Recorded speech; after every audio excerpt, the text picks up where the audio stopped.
మొదటగా ఈ భగవద్గీత అధ్యాయము 9 శ్లోకము 4ను పరిశీలిద్దాం. ఇది రాజవిద్య రాజగుహ్య యోగం అంటే జ్ఞానంలోకెల్లా అత్యంత రహస్యమైనది.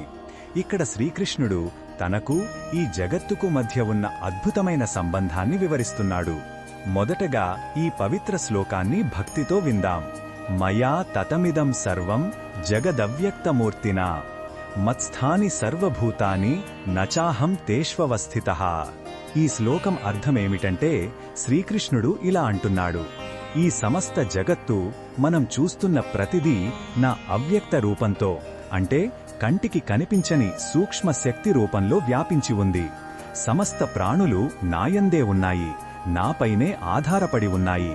కాని ఒక గొప్ప రహస్యమేమిటంటే నేను వాటిలో బంధించబడిలేను, వాటికి నేను పూర్తిగా అతీతుడిని.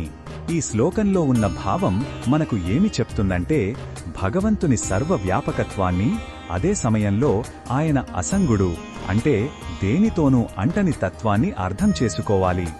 ఆకాశంలో మేఘాలు ఉన్నట్లు సృష్టి అంతా భగవంతుని యందు ఉంది. కాని ఆకాశం మేఘాలతో తడవనట్లు భగవంతుడు సృష్టిలోని మార్పులకు కర్మలకు అతీతంగా ఉంటాడు. ఇది ఆయన అనంతమైన ప్రేమ నిష్కామ స్థితికి నిదర్శనం.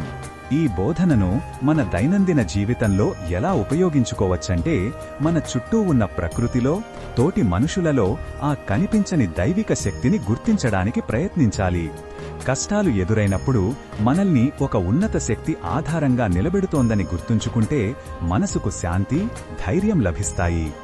ఏ పని చేసినా ఫలితంపై ఆసక్తిని వదిలేసి భగవంతునికి అర్పించినట్లు చేస్తే మనం ఒత్తిడి లేకుండా జీవించగలుగుతాం. మరిన్ని భగవద్గీత శ్లోకాల అర్థాన్ని తెలుసుకోవాలంటే మా తదుపరి వీడియోలను తప్పకుండా చూడండి.